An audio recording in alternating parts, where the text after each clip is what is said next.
Welcome to Sports Talk with Steve Jones, the daily talk show with the voice of Penn State football and men's basketball. You never know what special guest may stop on by any given day. Now here's the man of the hour, Mr. Steve Jones. Once again, stuck with you.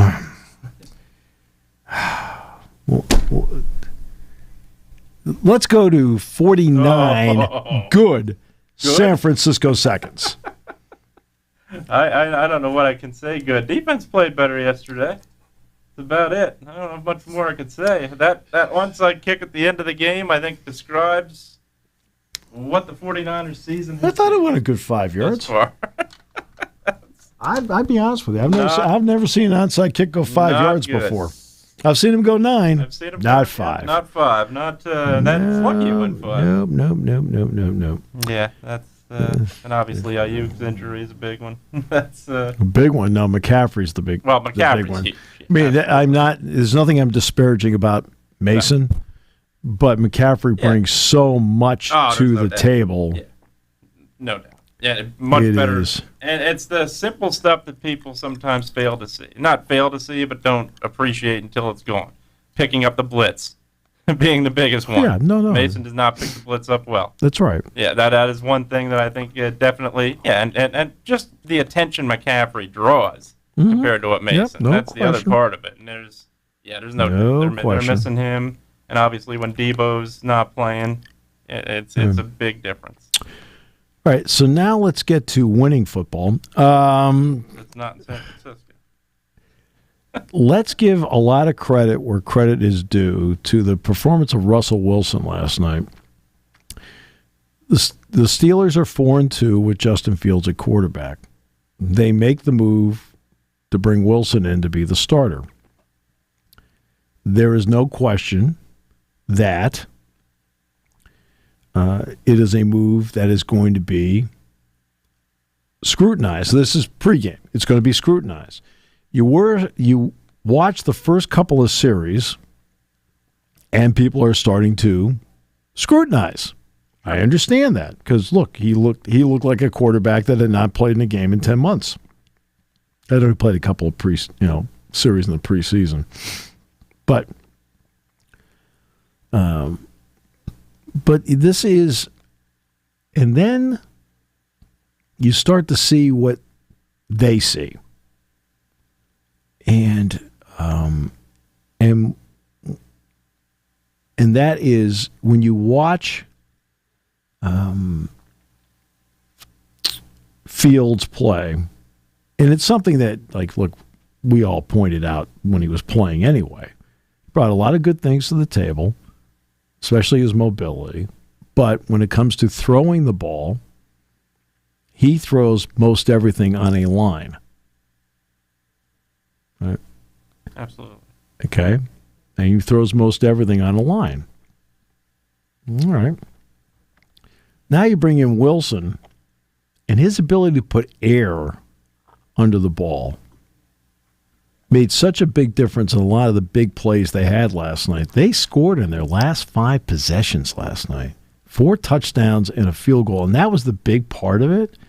The big part of it was that it wasn't just that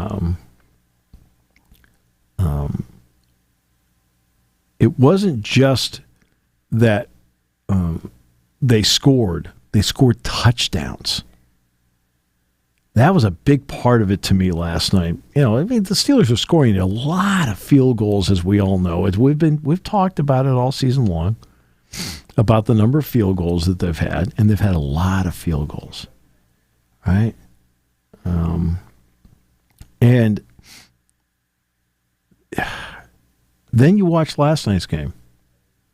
Last night's game, what was the big difference? Yeah, they had a couple of field goals early, but then after that, of those 5 scores I talked about, 4 of the 5 were touchdowns. That's what you're looking to get. Yeah, you're trying to get points. I mean, they won a game over Atlanta where they had 6 field goals, right? So, you can win with field goals. But again, as we've talked about 1,000 times, but we will make it 1,001. it takes 3 field goals to beat a touchdown. Well, they went out, and they're knocking them home left and right, and they're getting touchdown. What a difference that makes in playing. When you're getting touchdowns and not field goals, it makes such a difference in the game. Defensively, again, played well. Beanie Bishop had the 2 interceptions. And that was such a big difference in the game. Brought the one back to the half-yard line. And for Aaron Rodgers, every time we turn around, we're being told the Jets, okay, this will change the Jets. Okay. Aaron Rodgers, he'll change the Jets. Now, we all know he got hurt, and he's trying to fight back from it. I mean, there's still a few things you can see that he's not comfortable doing. How about that? I didn't say he can't do it, but he's not comfortable doing, as compared to the Aaron Rodgers we saw with Green Bay. So,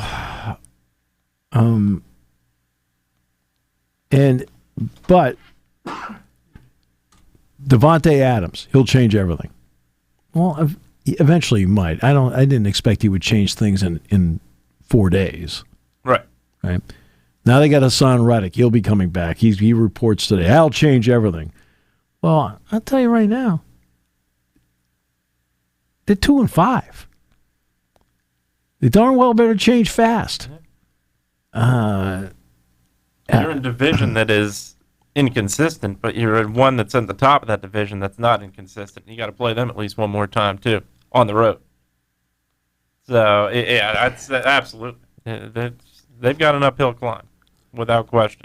Well, they created an uphill climb for themselves because look, last night's game, okay, the Jets defense, which is considered to be very good in the NFL, and the Steelers made plays against them. Now, I realize they had a couple of guys. Tony Adams got hurt, had to leave the game, so they lose the safety. Sauce Gardner's playing hurt, but they weren't shy about going at him. They were not shy going at him. That's what I thought was interesting about what they did with Sauce Gardner last night. They were like, okay, fine. He's over there, so what? We'll put our best guy over there, see what we got. And that is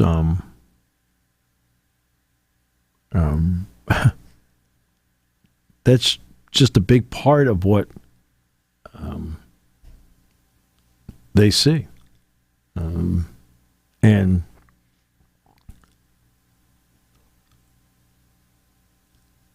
the Steelers picked them apart. Now, did they get a couple lucky bounces, breaks? Yeah, the one throw down the sideline to Pickens where it hit with the helmet of the corner, bounced up, he juggles. I think it then hit an arm, and then he still caught it, which was phenomenal. Phenomenal. So, it is... But it was a great win for the Steelers. Great win for the Eagles, too. I mean, let's be honest with me, the Giants just are not a very good team. But you have to take very good teams and pick them apart and just move on. You can't play down the competition. And they did that. I mean, the Giants will beat Carolina, and I think it's appropriate that game is out of the country. So, what? Hey, tell me I'm wrong. The truth hurts sometimes. Tell me I'm wrong. No, you were not wrong. That game is out of the country, and it deserves to be. Ay. That is a fair point. So let me now get to college football. Texas and Georgia. A couple of years ago, I was talking with Chuck Barrett, who's the play-by-play announcer for Arkansas. Has a lot of disparaging things to say about you, but don't worry about that. It's just, it's like, I said, the guy? He said, everybody in the industry knows. No, Chuck, I'm just kidding. All right. So I'm talking to Chuck, and in that particular year, Arkansas played Texas. And we already knew Texas was going to the SEC and so forth. And I said to him, I said, Chuck, let me ask you something. I said, what did you think of Texas? And again, this is a couple of years ago. This is before they made the playoff last year and everything. And he says to me, he says, Steve, he says they're soft up front. Like, okay. All right. Interesting. All right. Always kind of filed that away. Let's kind of put that in my memory bank. And they're off to this great start, but they beat Oklahoma. So, in other words, they beat a team that... Struggling. Well, no, but they beat a team they always play. Yeah. In Oklahoma. Mm-hmm. Okay, yeah. So that, it's a conference game, but it's a conference game they always play. Right. In the Cotton Bowl, they always play. So there's nothing different there about level of competition. Okay. Now, again, remember, Texas did go down and win at Alabama last year. So let's remember that. Okay, they did do that. Yeah. Sorry. But I'm watching them play on Saturday night. And they were saying before the game that those two offensive tackles for Texas were first-round picks.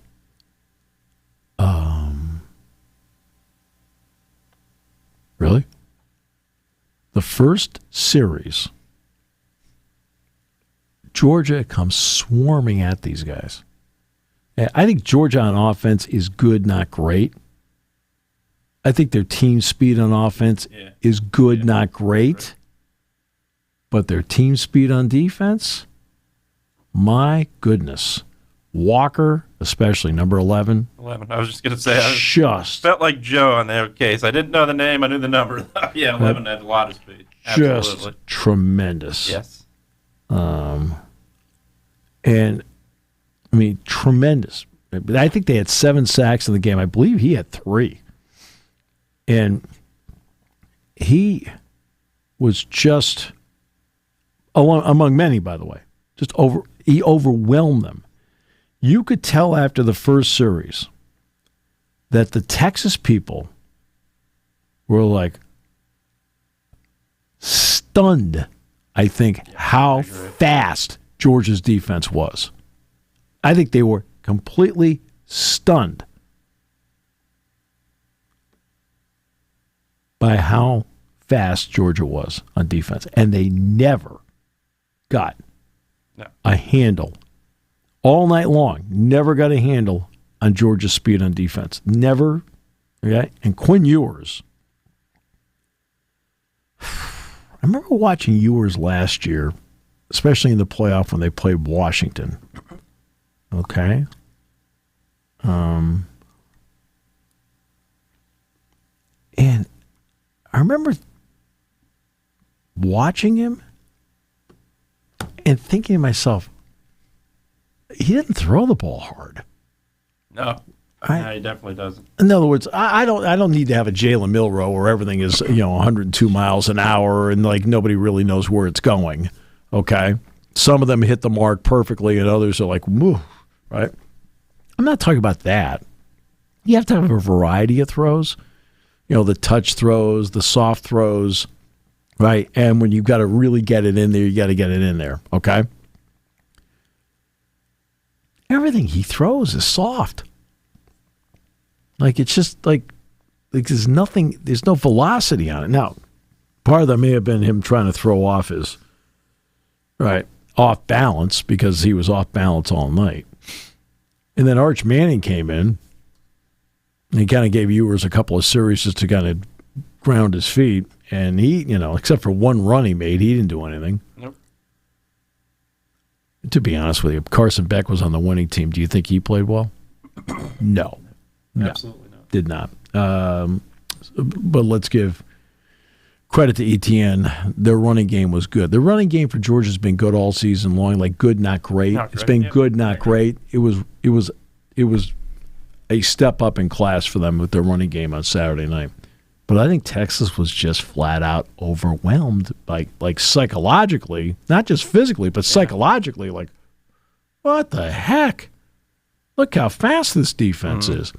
Now, for Texas, it's one loss. Okay? Yeah.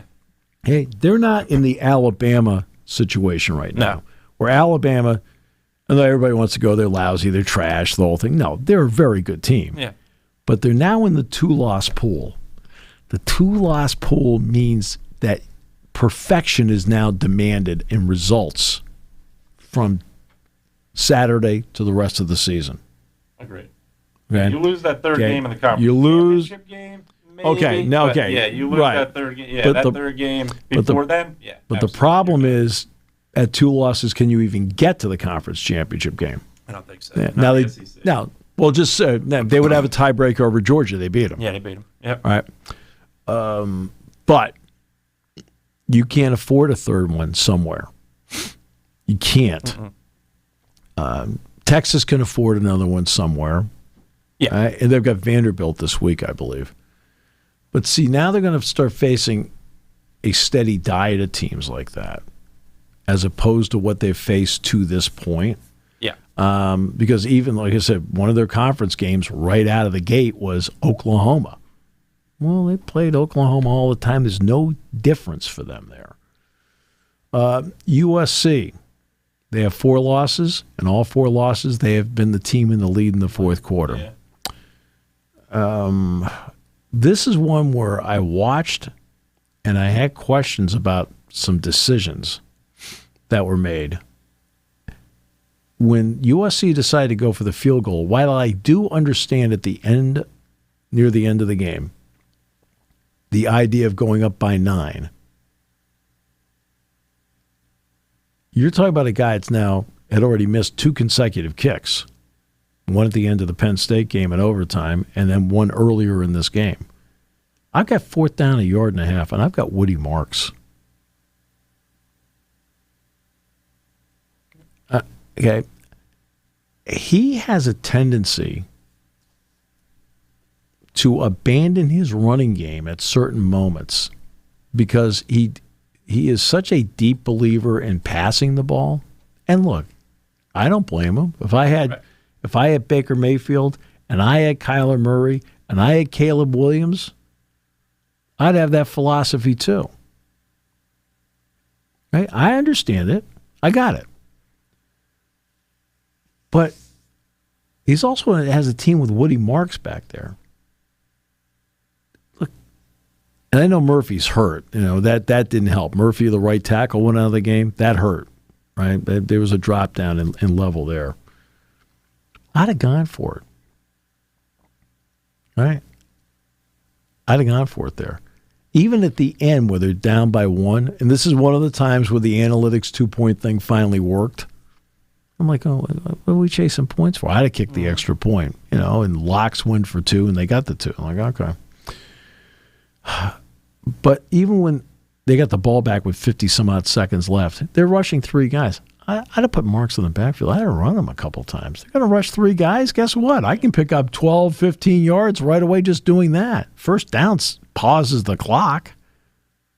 But he wanted to throw every time. And the last play, it's a check down play. He may have been a tad late getting him the ball, but the good throw, he's got it. Let's give Wheatland credit. Guy made a good play. Okay, just like Donnell Brown in the block kick made a great play. And so they've lost. Now let's go to Wisconsin Northwestern. 7-0 game. Waning seconds. I think Hyman's the running back. Yeah, I think he was in. Porter was out. So Hyman's in the game. They're back in their own 1 yard line. I guess they get punched it out to the 3. They get a run. It gets them out to the 11, 12 yard line.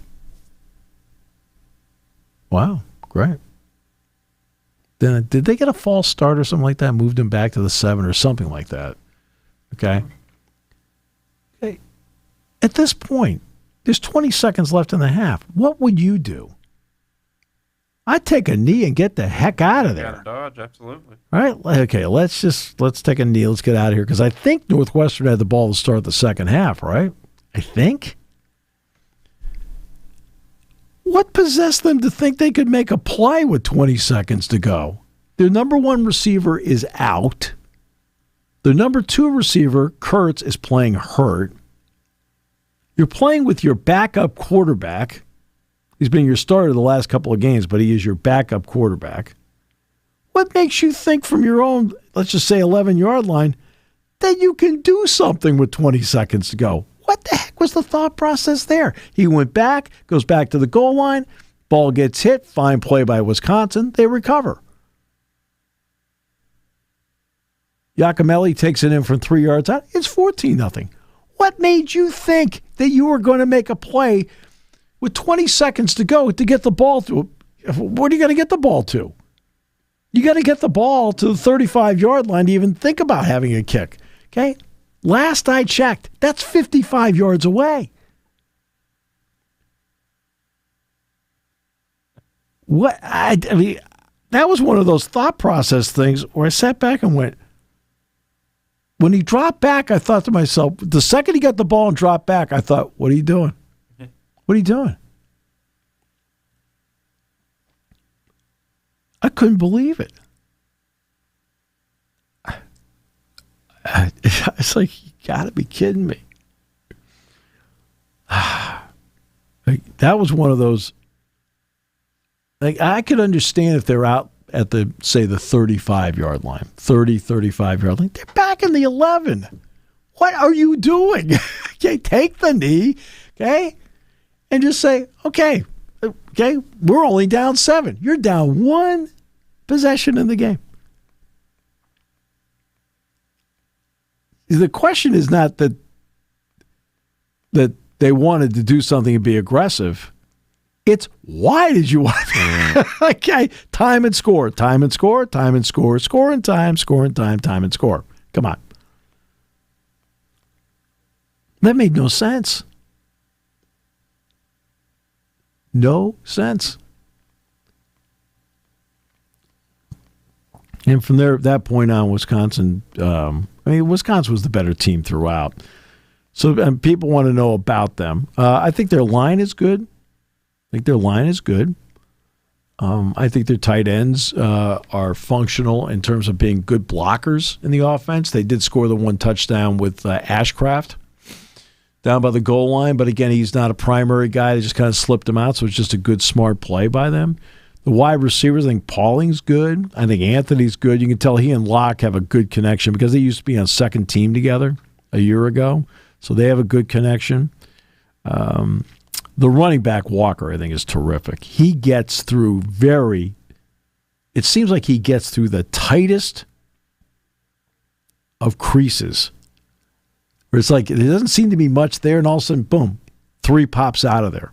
He's a good running back. He's a very good running back. You're going to have to keep a real handle on him throughout the course of the day. And Locke is a good quarterback. This is why I look at Locke. Is Miller Moss a better passer than Locke? Yes. But is Locke a better runner? Yes. Moss doesn't look to run, which I think, by the way, is one of the things that hurts USC is that they don't have. He's not a threat running the ball, and that's one thing when you look at Baker Mayfield, Kyler Murray, Caleb Williams, the other Lincoln Riley quarterbacks, all could run. Moss is more of a pocket guy. Locke can run. And he's a good ball handler, can run. He makes mistakes. I think he threw 2 interceptions in this game, I know they turned it over twice. I think he fumbled once and he threw an interception. But he's and then defensively, their line is good. Witt, 59 off the edge. I really like him a lot. I think Chaney, 1, the linebacker, very good. And Waller, 24, the safety, is terrific. I think he's a really good player. They've blocked 4 kicks this season, including 2 in this game. So that's going to be, again, you have to be very precise with your special teams against them because you need, again, you're talking about a team that has 4 block kicks this season and coming off a game where they had 2. And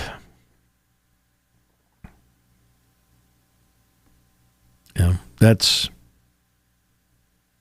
how I view them. Games at night, I mean, they'll be doing jump around in the pregame before they officially have to do it at the end of the third quarter. And it should be a wild, fun atmosphere. It's absolutely. It's kind of like your place during a 49ers game. Camp Randall has always been one of the better places for me personally. Just in the Big Ten, I think it truly is a great atmosphere. Yeah, I mean, and they're good. They've won 3 in a row. They're playing with confidence. Defensively, they're playing a lot better. Yeah.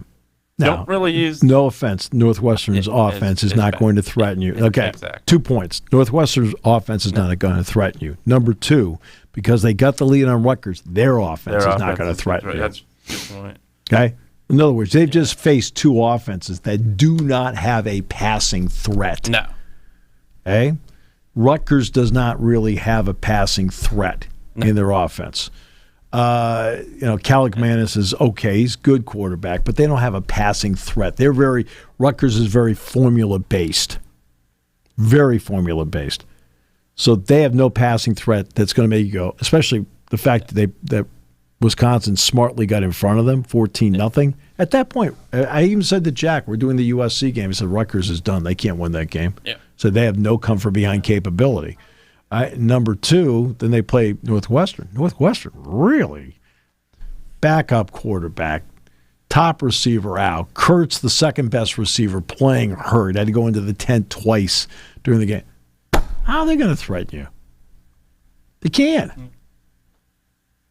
The other thing I think is advantage Penn State is Wisconsin doesn't, at least from what I've seen. Look, I've not seen every game of theirs. Obviously, we're here on, so we're covering the games ourselves Saturdays. But I think for me, they don't really heavily use the tight end, and I think that's Wisconsin. Like I said, Ashcraft caught a touchdown pass, but it was that's advantage edge. I think in a lot of ways for Penn State. I think when. Well, I think their receivers are good. I think Pauling, the transfer from Cincinnati, is good. I think Anthony's very good. And as I said, he has a nice connection with Anthony because, again, they used to be on second team together. Well, they developed a real connection. You can see that. Walker, to me, is if you can gain some control over Walker in the running game, because he's had back-to-back 100-yard rushing games, then I think that makes a big difference in the game. If you can get some semblance of control over him, that really helps. And that will be the matchup on Saturday night. 7:30, we're on beginning at 6. For the first time in 11 years, okay, the team with the best record in the National League will face the best team with the best record in the American League. Dodgers and Yankees. The Dodger payroll is the equivalent of the gross domestic product of Czechoslovakia. The Yankee payroll is the gross domestic product of Australia. It's unbelievable. I mean, you want to talk about two that have just spent beyond words to get what they have, and that's where they are. Sorry, but the facts are facts. I mean, it just. What's interesting is I think both teams are very, very good. I do not think either team's a great team. I just don't. No, they have weaknesses. I think there's no doubt about weaknesses. That. I think so. I mean, again, things like this get covered up. Mm-hmm. Okay, things like this get covered up when you are having success. But look at the Yankees. Okay, the Yankees. Okay, their pathway was Kansas City and Cleveland. Each team had to play. I'm talking about the opponent. Not perfect, but near perfect games. Yeah. To beat him. I mean, what opened the door for Soto to hit the home run in the 10th inning? Yeah. Error. Right. Because Cleveland tried to do something that they shouldn't have done. Yeah. Okay. But Rocchio was trying to turn a double play, and he's pulling it down, but and the ball went over his glove. Just make the out. You can't make that double play. You can't. Nope. Just make the out. Guess what? You make that out. The next guy popped out. flew out. Yeah. Right? Yeah, got Soto two out. doesn't come to the plate. No. Yeah. Nope. Okay. First of all, the runner's out at second. Yeah. So that's off the board. Right? Soto doesn't come to the plate because they didn't do simple. And that's how Cleveland and Kansas City against the Yankees. The only team in the American League that was capable of challenging the Yankees were the Orioles. But they got so banged up in the season that like they were in some ways a shell of themselves at the end. That's why Kansas City ended up beating them. For the Dodgers, exponentially more tested against better teams. I mean, to be honest with you, the Padres play the Yankees. I think the Padres might beat the Yankees. Padres are really good. But to the credit of the Dodgers, their pitching came up huge in games 4 and 5 to eliminate the Padres. And then the Mets are better than Cleveland. Mets came in. They were one of those teams too with the playoffs. That team got hot at the right time. So I think that's what made them even more dangerous. Right. And the Dodgers played well in that series. So I don't know. It's I think it's advantage Dodgers right now. I just think the firepower is there. The one thing that has masked the weaknesses of the Yankees is how well Stanton has played. Stanton's been phenomenal. Been phenomenal. Absolutely been incredible. He has been great. And look, and don't let the 2 home runs Aaron Judge hit mask the fact that, again, he is not performing well in the playoffs. No, not at all. Yeah, he hit the home run the other night. That did put him in front. All credit where credit's due. But he's striking out at an alarming rate. Yeah. I mean, even last night, he didn't get a hit last night either. No. And the other part with the Dodgers. Dang, I want to see something. Go ahead.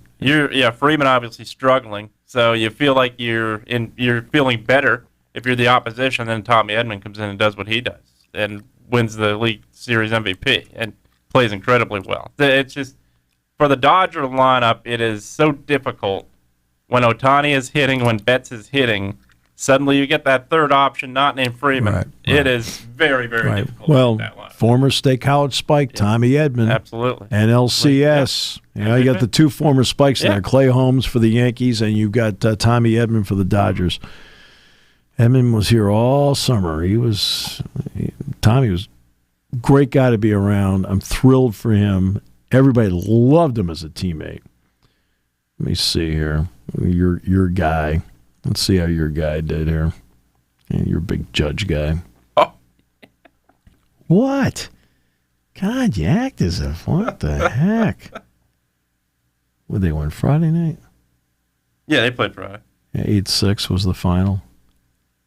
All right, that was the Yankees get Guardians, closer again, score 2-9, take 3-1 series lead. So it must have been Saturday, right?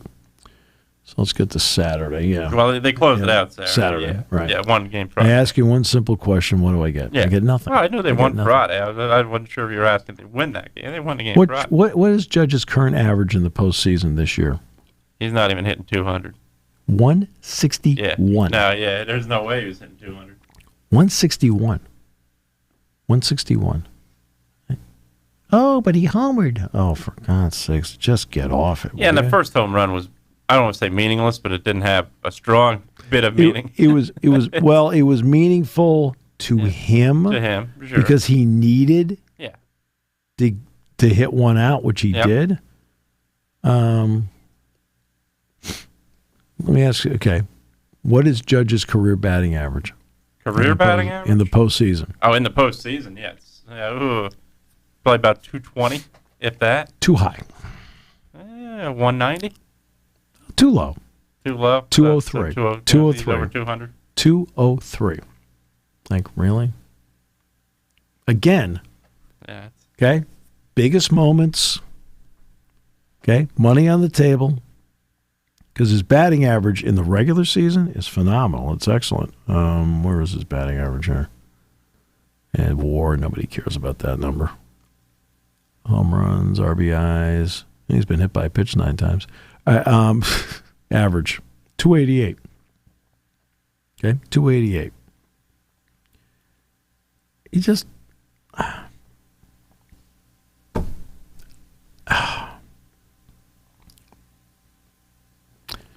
I realized that all you had back in the day happened to be World Series games, right? Back in the day.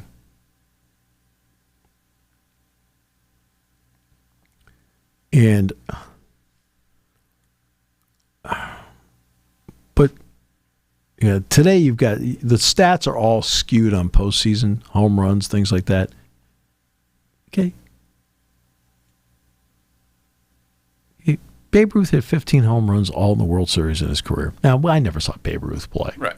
Mickey Mantle hit 18. 18, yeah. All in the World Series. Yeah. Right? In other words, he didn't have extra layers of playoffs and things like that. Who knows how many home runs he would have hit. But those are the biggest moments, right? And those happen to be moments, right, that are on a huge stage where he did that. Like, guess what? You lose 4 games, you don't win. Like they did in 64. Bob Gibson comes out, Game 7, Bob Gibson gets it done. And that's who you're facing. You're facing people like that. Now, there's no Bob Gibson in this series. How much money would Bob Gibson make today? If Garrett Cole's making $36 million, Bob Gibson is worth about $136 million. Whew. But, yeah. So, but Stanton's been great. Soto's been great. Soto's been clutch. Soto's just like every time he comes to the plate or makes a play in the outfield or runs the bases, all you hear is cha-ching. The price goes up every single time. Every time.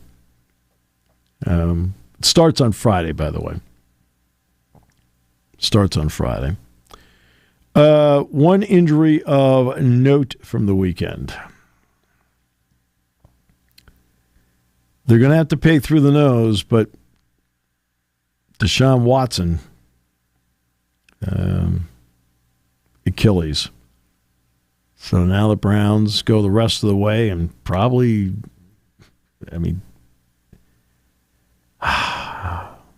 it's amazing. Did you hear how the crowd reacted? Yeah. Interesting. That was the big injury of note. The injury of note on the college side is Curtis Rourke, the quarterback for Indiana. Yeah. He will not be able to play.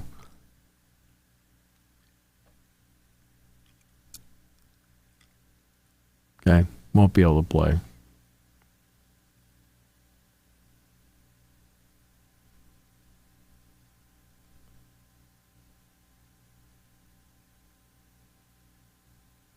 And Indiana's looked good. I think that defensively they've looked good too. They've played pretty well. I think they're not under the radar as much. I don't think either. But yeah, Rourke, the loss of Rourke, I think is a big one. I don't think there's any doubt about that. I don't know. I don't know who their backup quarterback is. The reason I don't is because Penn State doesn't play Indiana this year. Right. So I haven't even ventured to look as to who that quarterback is. Who is their backup quarterback? I think is it Taven Jackson? Is he the backup? I want to say it is. Oh, that's Trace Jackson. Yeah. Yep. Yeah, I think that's who it is. I think that's who came in. Yeah, that's Trace's. Yeah. Yeah, Taven Jackson. Yep. That's his brother. Transfer from Tennessee. Mm-hmm. Yeah. Okay. So. Yep. Ah, boy. But we'll find. Rourke means a lot. Yeah. They are a gutsy, confident team. Ooh. You watched the Nebraska. I watched a little bit of the Nebraska game. They overwhelmed them. Yeah. I mean, they overwhelmed them. Indiana's 7-0, and game day's going there. Now, game day made an interesting choice. It's Washington, Indiana, I believe, this week. Yes. They're going to go to Bloomington. Totally get it. But you know what's interesting? It's another game this weekend that's really interesting. It's at MetLife Stadium. Undefeated Navy against 6-1 Notre Dame. Now, Notre Dame still has Army to play, by the way. Who would ever thought that the toughest games in the Notre Dame schedule would be Army and Navy? All right. Oh man, that would be something. And I'm looking ahead now. I don't think Navy. That's beats all Notre Dame. you do is look ahead. We established that last week with the Carlisle game. I mean, it's like you even called them Carlisle at one point. It's like you just don't pay attention. You're always looking ahead. You've got to stay present. Even just having two ranked teams on Army and Navy play one another would be incredible. I think it's great. Yeah, and then you have the potential for that. But that being said, I think Notre Dame beats them this week. So I think that's it. But Notre Dame is playing a lot better right now. They've not been tested really. Yeah, I thought they were impressive against Louisville. I thought that was one game where they definitely were very impressive. But yeah, we'll see what they have. They have a favorable schedule down the stretch. You're right. It is Army Navy is probably the toughest of the two. Yeah, it's crazy. Yeah, crazy. Literally. But game day is going to go to Bloomington for the first time, and I get it. I mean, no offense, but that's also the decision I would make. Like, let's go someplace we've never been before because it's going to be. Yeah. And in the minds of many at this point, I think you're thinking, how often will Indiana be undefeated? Because it doesn't happen often. And look, have they turned the corner? Have they become a better football program? Right. We don't know. And they did do game day at James Madison, didn't they? Right. Yep. So Kurt Signetti's been a part of this. He knows what the deal is. All right. Well, I've got a press conference to go to. All right. Be a lot of complaints about you, but that's there some of it's just implied read between the lines stuff. Yeah, but they say read between the lines. They throw up three fingers, and one is the one in the center. My goodness, that's just uncalled for. Man. Maybe you think it's uncalled for. Are you back all week? Is this like... I believe so. Okay. As Michael Kay would say, see ya. Yeah.